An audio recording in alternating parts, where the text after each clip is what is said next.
the 2014 Intermission podcast, presented to you by the Oregon Ministry Network.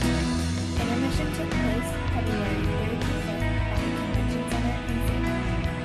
The following interview was brought to us by Boyd and Sally Powers, featuring Roger and Kimberly Levasa.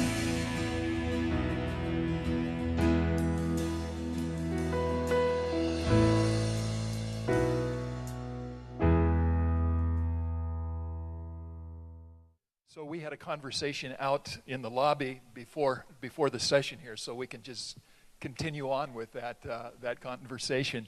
Roger and Kimberly are staff pastors at Horizon Community Church in Tualatin, and I learned some things here this morning that I didn't know, and I'm anxious for you to share some of that with us today, Roger and Kimberly. But I'd like to start out with a question. You grew up in a Christian home. Your parents were in full-time ministry, and they also served as missionaries to Papua New Guinea. Yes, sir. And so a question that comes to my mind is this. How did your parents' role in ministry influence you as a young person? Thanks. My father was he was larger than life. We had kind of a command and control relationship. He was in command and in control. Yeah. And my mom, if you look up the word grace in the Samoan encyclopedia, you'll find my mom's pictures because she showed me what grace looks like. And Dad, with all of his issues and faults, like most of us, we don't have any faults and issues. My dad happened to have a few. But what he showed me was what it was like to be a follower of Jesus and a warrior for God. And so he also put the fear of God in me pretty early. When he found out that I was actually speaking in college, I became a follower of Jesus at Oregon State University. It's no coincidence that I'm wearing orange and black. It's not for the. It's certainly not for the Broncos. Anyway.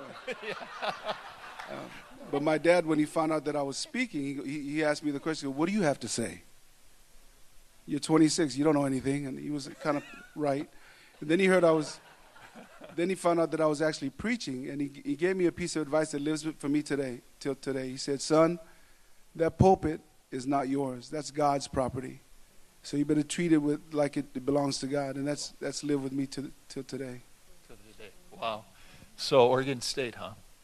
Yes, Yeah. Sir. Go Beavs. Go Beavs. And I think it's Roger also played in the NFL. You had a cup of coffee with the Colts, and then yeah, cup of coffee with the Colts. Yeah. All right. Roger, as you reflect on becoming a follower of Jesus, can you point out moments, milestones that became catalytic in your life in following after Jesus? There are a lot of moments and milestones in my life, but there's one, I would say, consistent factor with each of those milestones and moments, and it had to do with people. That people were involved in every milestone moment of me coming towards Jesus in my journey. A random stewardess that said that I needed God. Apparently, something was wrong with me on the airplane, and she thought that I needed Jesus. My cousin telling me that I needed Jesus. My old teammate, a roommate of mine, talking to me about Jesus. So all along the way, God used people to talk to me about Jesus. So people. That's people, absolutely. Sally, I think you need to ask some questions. Yes. Kimberly, you've been married 28 years. Congratulations. Next week. Oh, good. You have 4 children. And I understand that you had a deep valley experience with a daughter. And share with us a little bit about that. Very, very deep valley and very, very difficult days. When my daughter was 15 years old, she became pregnant. And that's not the dream for any of us, right? You think, I'm going to follow God, I'm going to love Jesus, I'm going to raise my kid according to the word, I'm going to raise my kid in the way they should go, my kids are going to be in church. And when my daughter was 15 years old, she became pregnant. And that was some of the most difficult days of my life, probably the most difficult days of my life. And just seeking Jesus in the midst of it. And just those small choices. One of the things I preach to people about is, if you're going to live on the straight and narrow path, if you're going to live to serve God, you have to make the little choices every day. None of us wake up and go, man, I'm really going to mess up my life today and end up over here. It's the small choices. Well, it's also the small choices that keep us on that path. And so the small choices that God led me to make, and the small choices that God led us to make, and to encourage one another and to bless one another in that transition or in that difficult season, are what really kept us strong. And as I was really praying about this, the thing that kept rising up to me is the strength of a church. You know, a lot of us in this room have been through really, really incredibly difficult days, and a lot of us are going to go through incredibly difficult days, and we need each other desperately. We need each other so desperately, and we need to build each other up and encourage each other. That's another one of my favorite things to preach about, is the power of encouragement, because to encourage means to give strength to. And we come from we came to an incredible place.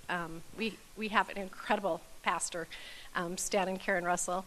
And when Roger told them, you know, Haley's pregnant, the support that we got, and thank you, Stan and Karen, they're sitting right there, was incredible. You know, and so even though a lot of us are going to go through the difficult things, we're going to pastor people through a lot of really, really difficult things. And love covers a multitude of sins, you know. And that was what was really, really strong in me, that, you know, I wanted to smack her. I wanted to just, why did you do this? And you've had choices. And I wanted to yell, and I wanted to cry, and I wanted to slap her sometimes. But I loved her instead. And our church loved us and pastored us and loved us through it. I was just talking to Casey Bullis. I said, were you at Haley's baby shower? And what was really cool, and she just said, and she goes, yeah, and I remember when I walked in the door, you looked at me and said, pray for me. This is one of the most difficult days of my life. And it was so difficult because it was so humbling, and yet I had friends that gave Haley a shower. And I remember sitting in that home and looking around me thinking, I've never been to such a big baby shower in my life. You know, nobody was slapping Haley and saying, man, you really blew it. Nobody was slapping us around going, whoa, what were you thinking? You should have done this or this or this. But they loved us. And so that was the strength of our journey, is the love that we got from our church.